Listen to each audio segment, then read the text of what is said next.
In November of 1971, the American aviation system operated on an assumption of total public trust. There were no identity checks and no baggage screenings. You could buy a ticket and walk straight onto the tarmac with nothing more than a briefcase. A passenger using the name Dan Cooper boarded a Northwest Orient Boeing 727 for a short flight from Portland to Seattle. He settled into the very last row, ordered a bourbon, and spent the first few minutes of the flight calmly lighting a cigarette.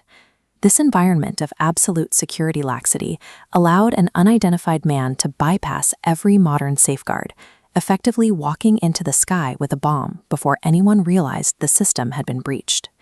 Shortly after takeoff, Cooper handed flight attendant Florence Schaffner an envelope. When she sat down beside him, he opened his briefcase to reveal 8 red cylinders of dynamite and a battery, the components of a hostage crisis. He was specific about his price for the plane's safety: $200,000 in $20 bills, 4 parachutes, and a refueling truck waiting for them at the gate in Seattle. After landing in Seattle and trading the 35 passengers for the cash and gear, Cooper ordered the pilots back into the rainy night sky, charting a course toward Reno at a remarkably low altitude. Somewhere between the two cities, Cooper lowered the rear stairs and vanished. He left the FBI with no physical trace of his identity, forcing investigators to build their case from the few forensic anomalies left in the empty cabin. Once the plane was back in the air, the cockpit crew realized they were being forced to fly a high-performance jet in a manner that defied standard procedure. Cooper's requirements were rigid. He demanded the pilots maintain exactly 10,000 feet and a ground speed of 320 kilometers per hour. To prevent stalling at this speed, the landing gear remained down and flaps extended to 15 degrees, creating massive artificial drag. These specific parameters were a tactical necessity. They lowered the air pressure against the fuselage just enough to allow the 727's unique rear air stairs to be opened mid-flight without the wind shearing them off the plane. Flight recorders later confirmed the stairs were lowered at exactly 8:10 p.m. This level of planning suggests Cooper wasn't just a lucky amateur, but an aeronautical technician who understood the physical limits of the aircraft. When the plane finally landed in Reno, Cooper was gone, leaving behind only his black clip-on tie and a handful of cigarette butts as physical evidence. Investigators found a minor detail on the tie. The clip was fastened on the left side, leading the FBI to conclude the suspect was likely left-handed. His choice of equipment was equally telling. He left a simple civilian parachute behind and instead jumped into the freezing dark using a complex military-grade rig that required specialized training to operate. Based on the flight data, the search narrowed to a 45 square kilometer stretch of rugged, freezing pine forest.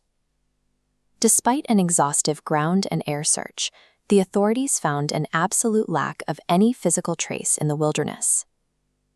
Between the fighter jet escorts who saw nothing and the total absence of physical evidence on the ground, the FBI theorized that the jump was a suicide mission and Cooper died on impact. That theory remained the official narrative for nearly a decade, until 1980, when a boy playing on the banks of the Columbia River at Tina Bar Beach uncovered 3 bundles of rotted $20 bills. The serial numbers on these decaying bills matched the FBI's master list perfectly.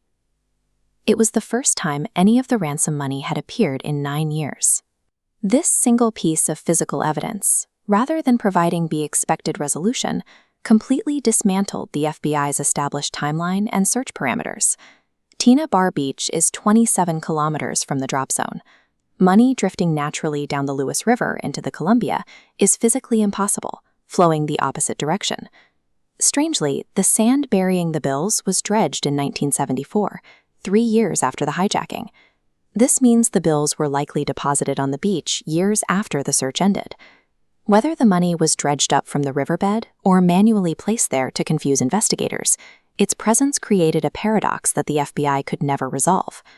With 9,710 bills still missing and a perpetrator who seemingly evaporated, the FBI eventually suspended the active investigation, leaving the file perpetually open. D.B. Cooper engineered a perfect crime, not simply through his jump into the dark, but by leaving behind a trail of physical contradictions that ensure the mystery will remain unsolvable.